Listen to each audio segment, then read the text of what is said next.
Hey guys, welcome back to Bearded Lumber. Matthew and I appreciate you tuning in today. We're not in the sawmill. We're over here at the other building. So y'all always know if we're over here, either we're building something or we broke something. Well, today we broke something. We got two sets of seals. Our John Deere backhoe, the front two tilt cylinders, they hadn't been leaking. They're leaking internally for a couple weeks. You pick up a log and it slowly dipped down. So I ordered two sets of seals. We're gonna go ahead and change the left and the right. We got those from Dalton Hydraulics. We're not sponsored by them by any means, but the cylinders are Dalton. I replaced the original John Deere's with Dalton cylinders. So I called them up, ordered the seals. Don't hold me to it, but these two seals, if I had the John Deere cylinders on there, those two seals would probably be $500. These two were less than $100.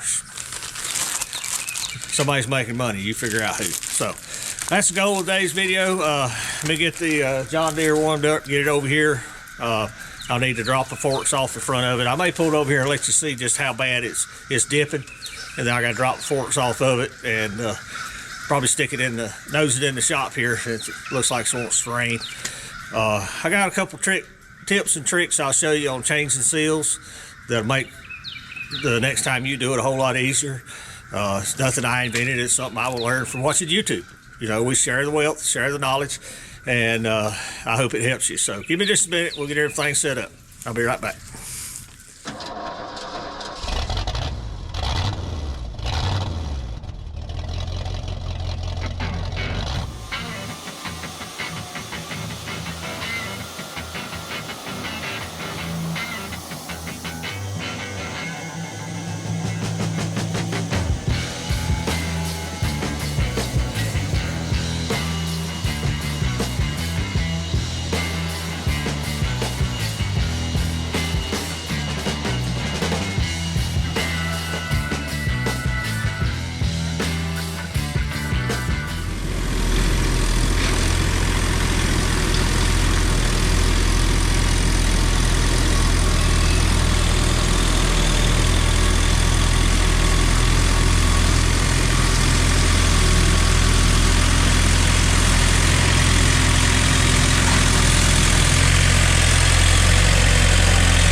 Okay guys, we got our John Deere over here. I don't have a tape measure on me, but can you see how visibly fast the forks are pitching down? They're pitching down because these cylinders are internally bypassing. Okay, I'll show you again. The reason that fork is going down like that is because the internal seals here are allowing fluid to bypass back around the cylinder, and it's just slowly dropping. Sometimes they can be bad out here and it'll leak. Sometimes they can be bad on the piston and it'll just cycle fluid around it. And that will aggravate you because you try to hold the load level and it'll do this. As well as when you're trying to put pressure on it and pick a load up, it's got that internal bypass, so you're losing a lot of your lift capacity. To fix them I'm not going to say it's not a big job because sometimes it can be. I have done some John Deere cylinders and the way they come apart is aggravating. These shouldn't be too bad because they got screw-on glands. We'll take a big pipe wrench and break the gland loose. First thing I need to do is get the forks off of it and the hydraulic thumb.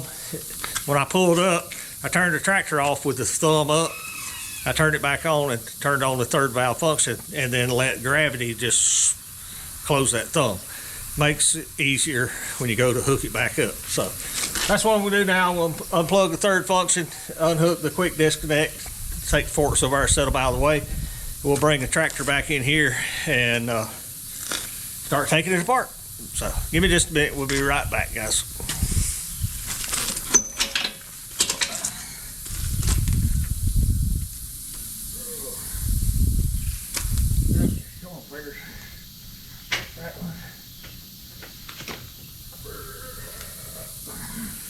There we go.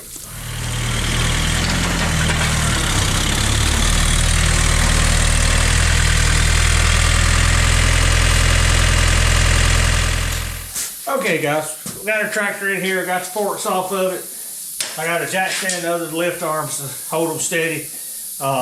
Went ahead, took 5 wrench, I loosened up both glands so they come apart real easy. Pulled the cotter pin and the pin out of this one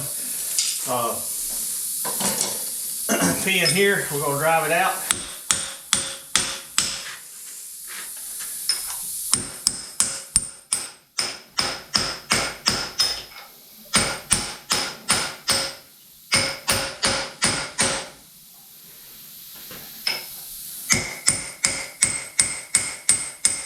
Tighter than it ought to be.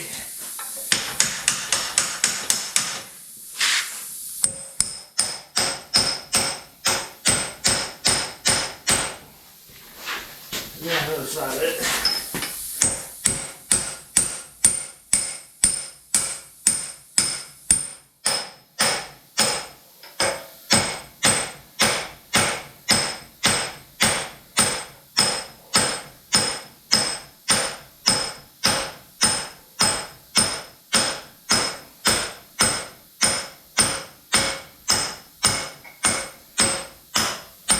There we go. Now,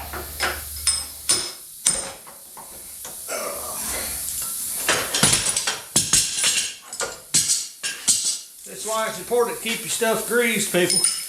This gets greased often, and you can still see, even with that, how dry that pan is. Sometimes your grease will get hard; it won't penetrate like it's supposed to. So we'll clean that up. We put it back together. Now, what I need to do now is take the piston, take the gland loose, take the rod out, and then I'll put that pin back in these arms and hold it while I break the nut loose on the end of the rod. So let me grab a little piece of board here. And you're gonna make a mess doing this. Ain't no way around it. You're gonna make a mess.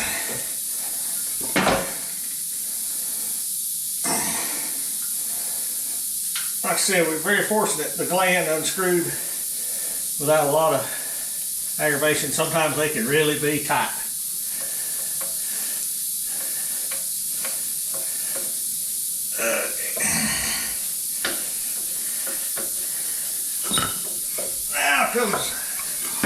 Now comes the messy part. Getting oil out of it.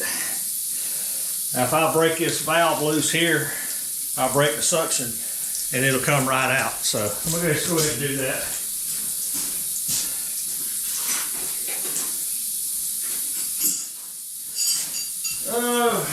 Let's guess what that was. 19, 20, 21.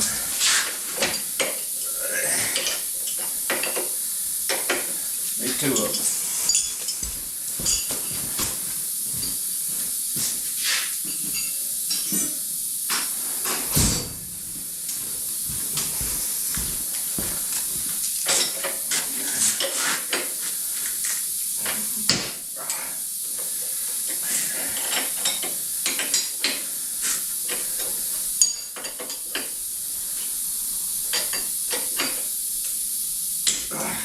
There we go.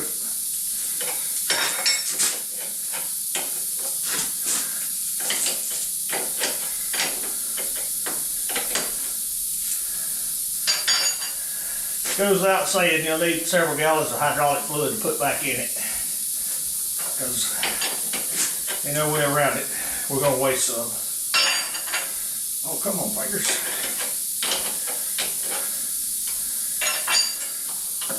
There we go. Now it should allow me to exit this rod without a lot of difficulty. Well, we thought so.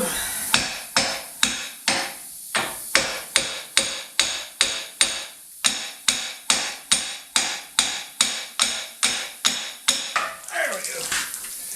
there comes the mess. Now, on this Dalton cylinder, you got an O-ring seal here. I can feel it chewed up a little bit. That's probably the one that was doing most of the leaking right there. Yep. And there'll be a seal under that. Now, to get this nut off, let me get a socket and then I'll show you how we're going to do that.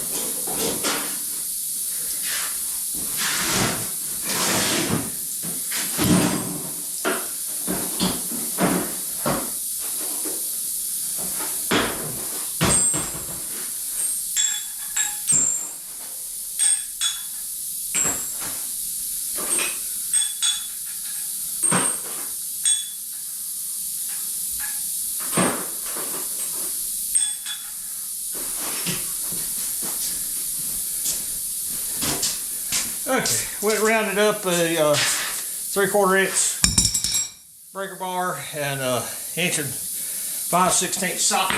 Now what I'm going to do is use this part of the machine to actually hold the shaft.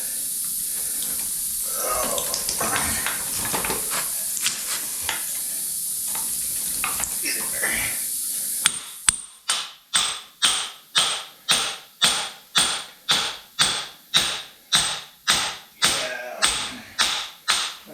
Have to drive that back out.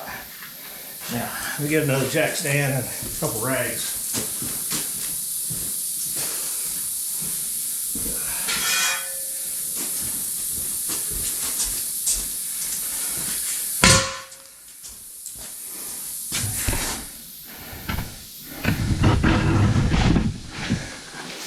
Okay, what I'm going to do is lay our rod here on the jack stand. And see if I can break the piston nut loose. There we go. That wasn't too bad. Definitely done worse. I'm going to leave it right here because I'll use the same apparatus to tighten it back up. Okay, piston only goes one way. It's got a recess on one side and flat on the other. We'll pull off our gland. There we go. Now, let's go over here to the workbench. We'll disassemble it, make sure the parts we have are the ones we need, and clean it up, put it back together. Okay guys, we're back. I did real quick verification. Looks like we have the right seals. You always want to make sure of that before you destroy this, because I could put it back together. It's not fixed, but it would function as poorly as it was functioning before. But like I say, we got two seal kits exactly the same. I laid this one out on the table. Let's see if I can get you over here where you can see. Okay. I laid this one out on the table and made sure that we had what we need. Don't freak out because you got extra parts. That's kind of common. They may have made a serial number change and they'll throw this extra seal in here just so it covers more serial numbers, even though you don't need it. But let's start with our piston. It's the easiest one. We got this outer seal. I kind of feel like this is the one that was causing the trouble. It's worn down, paper thin right here. There's an O-ring that goes against the rod. We'll put it on right before we attach the piston. There's nothing wrong with using brake clean to clean, but once you start installing seals, do not use brake clean on your seals. It will destroy them. So do all your brake clean prior to putting any seals back in it. See, this seal actually has an under seal under it right here. So there's that one.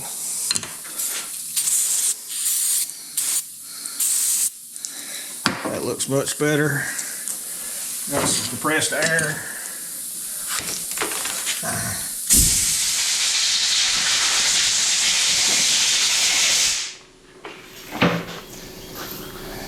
Okay. Piston itself looks good. I can see some signs of scoring, so we're going to put it back together, but I know this cylinder is going away and it's going to have to be replaced sooner than later. So now we've got it clean, we got it blowed off. I got two extra things here I'm working with. This is some hot water. I just run it through my coffee pot, and this is some hydraulic fluid. You want to reassemble it with the hydraulic fluid. So here's our, double check. Here's our backer that goes under the seal. Try to keep them separated. Some reason they changed colors. Our upper seal is red this time. So to reinstall it, just gonna loop the seal up a little bit. You want to put these in, make sure they're not twisted. It's like putting on an arm bracelet or something, you can twist it. So that's good and straight. This is our outer seal. It rubs up against the inside of the cylinder housing. Now, this is why I brought the hot water.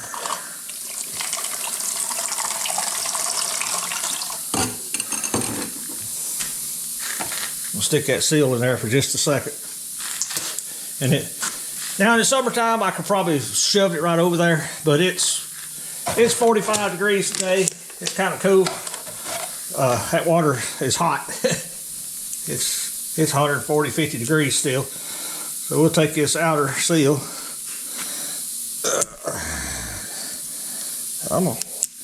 There you go. I'm trying to make sure I don't roll it. It's on there flat. We'll just slide it across. And there you go. The piston is done other than that O-ring. Now we got the gland. The gland has an inner seal here, which is this one. It has an outer dust seal, which is this one. And then it has a seal and a spacer, which are these two. And then it has a O-ring seal right here on top of the gland. So we'll snap all these off.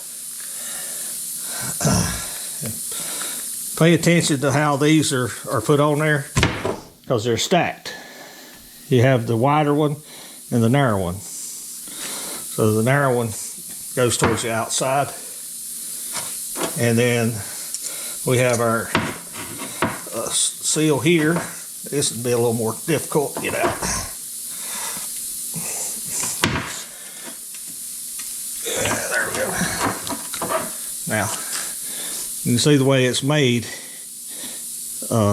It actually has to go in there and crush and then re-expand. So it's not that one. It's this one. This is your outer seal, and then this will be your inner piston seal. Now, there we go. This one and this one are normally the worst two to deal with. So I'm gonna drop them in the hot water, let them heat up. I'm gonna spray this off a little bit with carb planer.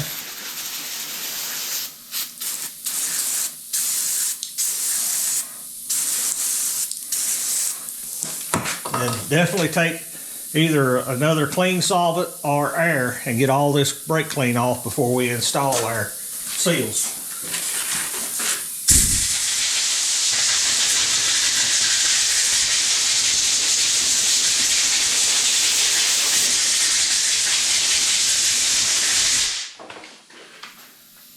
Okay, I'm happy with that. Piston looks good, or excuse me, the gland. Good and clean inside and out. All the surfaces where we're going to put a new seal is clean. So let me get Let's start with, okay, this is your internal one.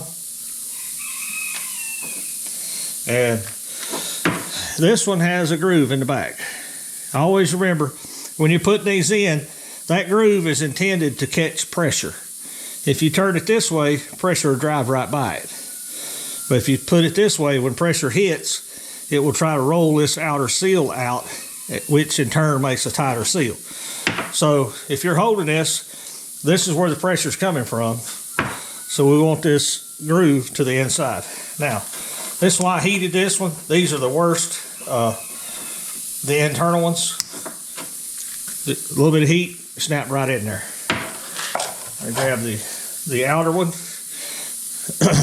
This one, this is your sealing surface on the outside. It has no pressure on it because the inner seal is holding the pressure. This is a dirt seal. But to go in, it's got to go inside this recess. So stick it in there, just like so. That's installed. Now, our big O-ring is the outer seal up against the cylinder housing. So we'll roll it down there. Then we have our thin seal. It's a backer for the other O-ring, is what it is. No need to heat these, they're thin and flimsy. And then we have our O-ring seal, and it goes in front of that backer that we just put on. Just like that. Make sure they're laying good and flat. That's it, with the exception of this little O-ring that goes with that piston. All we need to do is lubricate this real good before we try to install it. Lubricate all the O-rings, the internal ones. We'll slide this back up on the piston in the right orientation, or back on the rod, and then we'll put our piston on. So let's go over here and do it.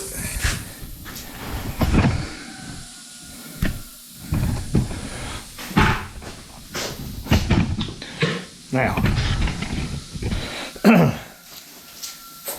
our piston, or gland, needs to go on this way.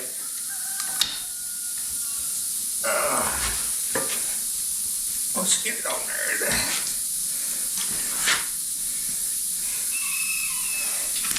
There we go. So it's going to go up here and screw back into our cylinder. So let's slide that down. And get that O-ring off of there. There we go. Take that O-ring off. We'll put the new one on in our piston, and we're ready to reassemble.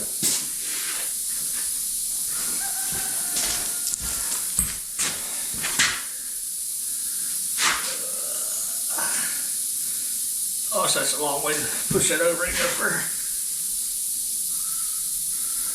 Could have made that easier.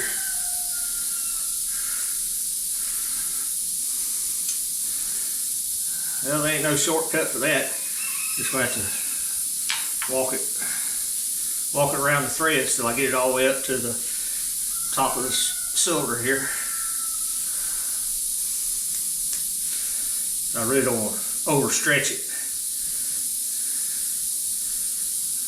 Like I say, I'm using my fingernails just to roll it around the threads till it walks its way all the way to the top.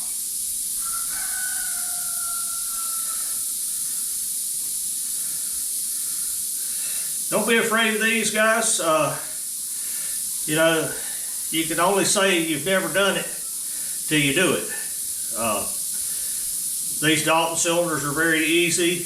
The Caterpillar cylinders are easy. Kubota cylinders seem to be easy.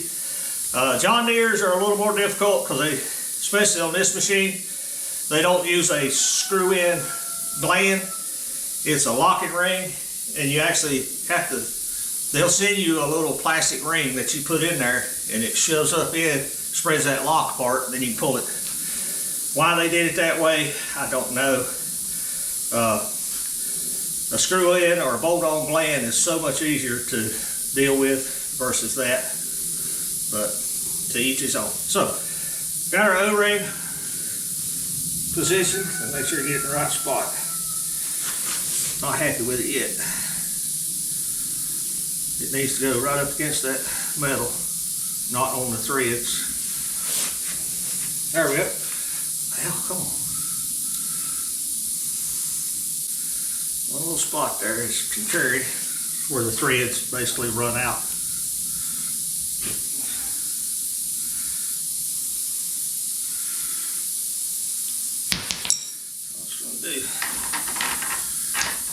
So, like we said, our piston's got a recess that goes out. Let me grab my little screwdriver. See if I can hold that O-ring out just a little bit before I shove this up here on it. There we go, just like that. Reattach our nut.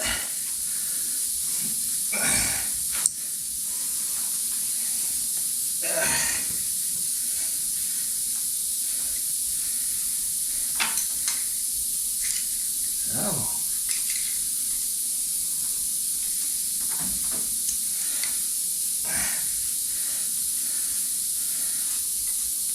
Okay. I'm sure there's a torque spec on this somewhere, guys. I'm going to use the old German method. It was good and tight when I took it off, so it'll be good and tight when I put it back. Just the way I pulled on it, it probably had 150, 100, maybe less than 200 pounds on it, so it wasn't overly tight.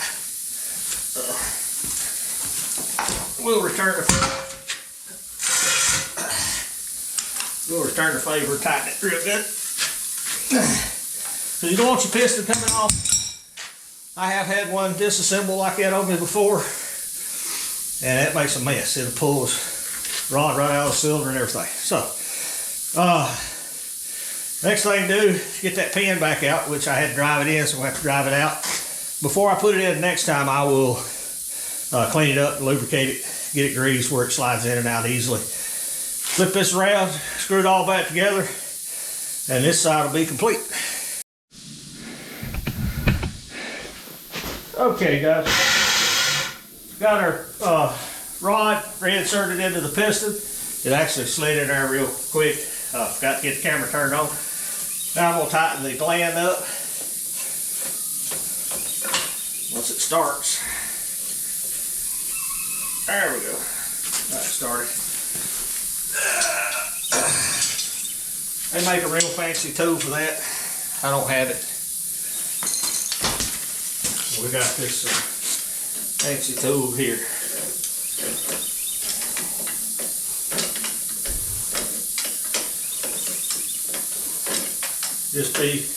Just be careful with it. This one of these joints here, it's an O-ring seal, so it does not have to be unreal tight when you're mating metal to metal. You're mating metal to O-ring, so just tight is good enough.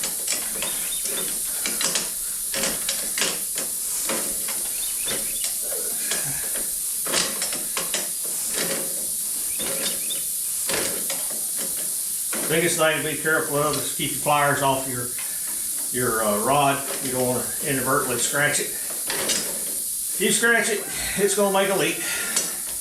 It may be a little leak. It may be a big career-ending leak, but it will hurt it. It won't do it no favors. So.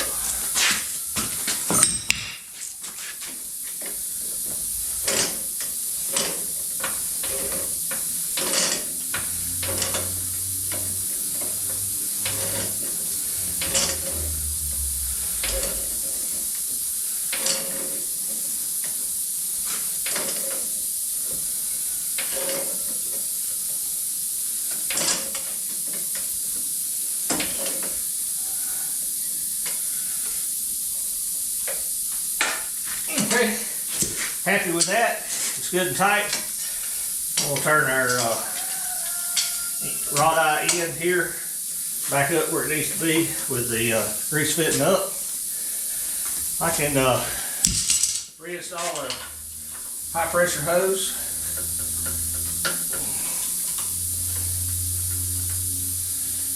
This is for you people that don't know how these cylinders work. It's a very simple design.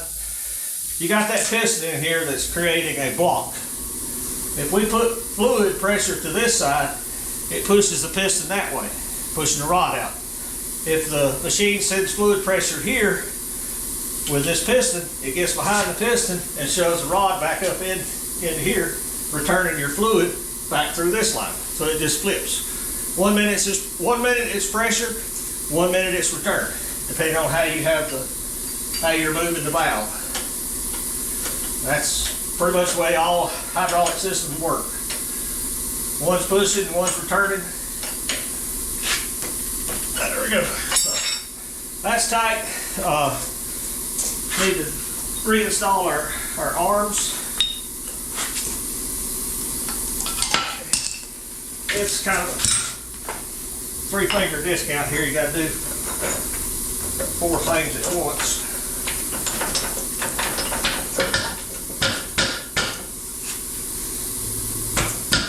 There we go. Got it started. Get the other one over here.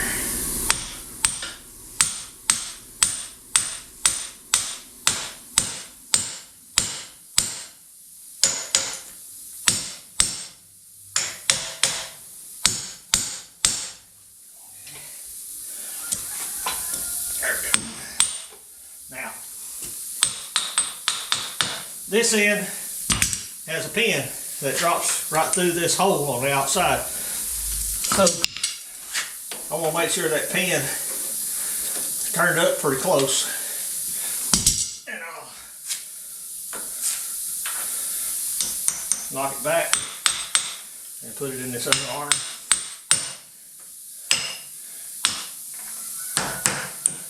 Like that. I'm gonna get a new cotter put in it because I wasn't even trying to save the old one. Probably better if I got that out before ahead of time, but it'll come out.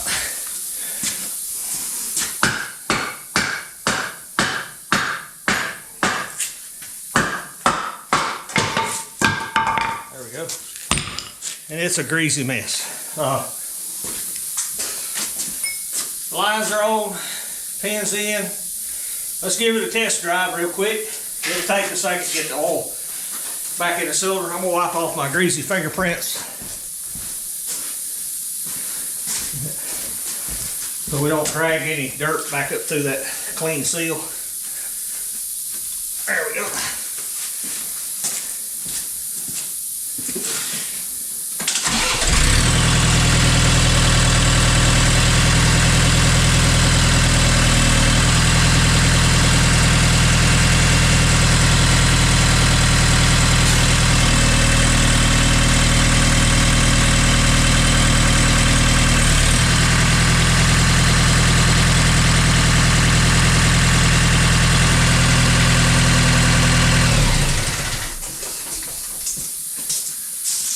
Okay, I am happy with that result. No leaks, no drips, no errors. Like I said, I'll be honest with you, the little bit of scoring I seen on that piston, this particular cylinder is probably going, next time it starts acting up, I'll probably just order a new one. The inside of the barrel is probably getting a little rough. And I mean, we use it hard, people. I mean, it's not unexpected. A new cylinder for this, don't hold me to it, it's $200 plus or minus 20 bucks. The reason it has Dalton cylinders on it instead of John Deere ones, I bent one of these a long time ago, doing something shouldn't have been doing, pushing a tree over. And I mean, it literally bent it. It's still laying around here somewhere. So I did what everybody else does. I went to the John Deere place, gave him a serial number, said, I need a cylinder. And the guy kind of giggled at me. I knew I was in trouble then. He said, well, they're about $750. Now, this was 6 years ago, people, maybe more. I can imagine what they are now. But they're $750. He said, that ain't the problem. Then I knew I was really in trouble. I said, what's the problem? He said, there's none available. I said, well, when can I get one? He said, I don't know. John Deere don't have any. They got no plans of making any. According to, his inventory, checking the local store against the John Deere warehouse. He said, I don't know when they're gonna make it. So here I am with a tractor, unusable. I went to a local hydraulic shop there in Spartanburg, and I had them buy 2 Dalton cylinders, and they had to make the pin bosses for both ends, because John Deere is metric, not inch, 1/8, 1/4. You know, it was 33, 35 millimeter, whatever pin boss. So they took and made pin boss for both ends, and had to weld them on, and I was back up and running, and been that way ever since. That cylinder's been replaced for, I don't know why, it's been a long time ago. And then this one is, this is the original one that the hydraulic shop done for me. So I'm on 1, 2, 3, 4, I'm on my 5th cylinder. You know, when you use them hard, people, things break. It's just part of the game. It still makes me mad. I will be honest. I don't like when things breaks, but if you own equipment, you own a lot of equipment, a lot of things are going to break. And you just have to get in the right frame of mind and deal with it. Hopefully it's not too expensive. I was watching one of my YouTuber buddies last night. He bought an off-road truck, spent a lot of money changing the oil, changing diff fluids, getting it ready to go, servicing it, took it out, paid the guy to haul it out to the job. Within 4 loads of dirt, it, you know, had a catastrophic failure. It wasn't his fault. It's just something that cropped up, unforeseen. But, you know, it don't matter if you're using little equipment or great big equipment. Things are going to break. I'm going to put the pin in it and grease this one. This one's done. I won't bore you with the next one. When I get it all put together, wrapped up, we'll come back and put the forks on it. I got to check the fluid, and we'll pick up a log and see if it does what it's supposed to now, if it'll hold. So give me just a little bit and I'll be right back, guys. Okay, guys, there it is. Got the other side done, got the forks on it, got fluid back in it. It's been sitting here about 5 minutes while I was putting fluid in it. It's not tipping over. I call that a win. Now, guys, needless to say, don't do this anywhere you can't handle a mess, okay? Don't do it in the driveway behind your wife's new car. You and her probably gonna have some words. Good thing I know somebody makes sawdust. There's about 10 gallons of sawdust down there. I'll leave that a day or two. It'll suck it all up and it'll sweep it out and it'll be gone. Last thing I need to do is verify the level on the hydraulic fluid, and we'll be done with this. Now, John Deere, they don't make it the easiest thing in the world to get to. As you can see it down in there, that little yellow handle. Like most things mechanical, you need to be a little bit of a contortionist to get to it, but hold your mouth just right. Still just a little bit low. It's hard to tell, but it's right there, and it should be all the way up here. So I'm gonna add probably about another quart.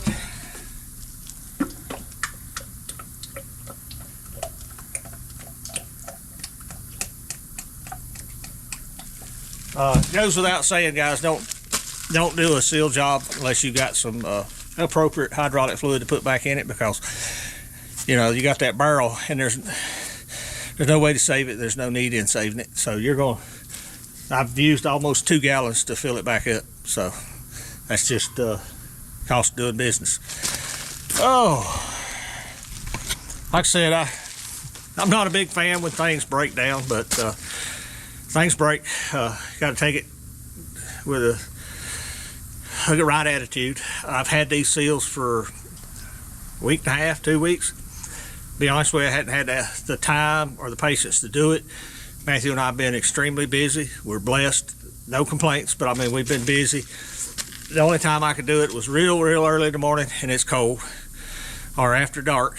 And I got a glitch this time of year. After dark, I'm done. I'm ready to go to the house. It's a rare day you see me working late in the wintertime. Mainly, I guess, because it's nice, warm-ish temperatures all day, and as soon as the sun goes down, it takes all my momentum away. I'm done. So hope this helps. There's a lot of maintenance goes on to owning a sawmill and the equipment that goes with it.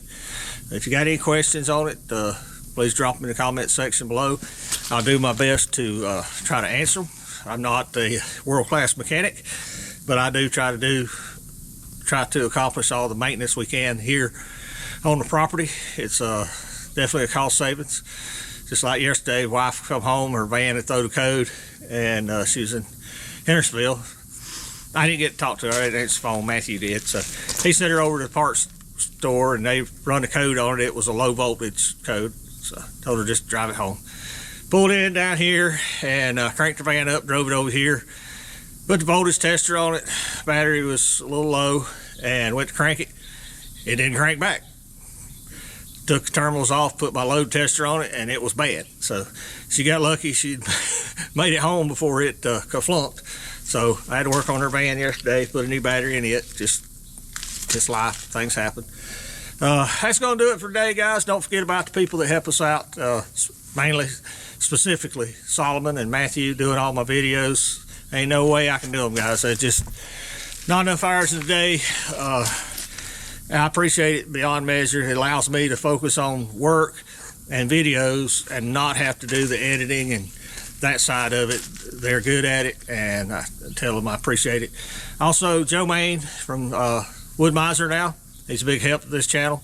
If y'all need blades, equipment, anything, questions, give him a call. His information will be in the description.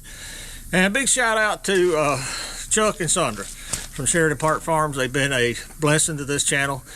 Somebody I can ask questions, somebody I can call that will help.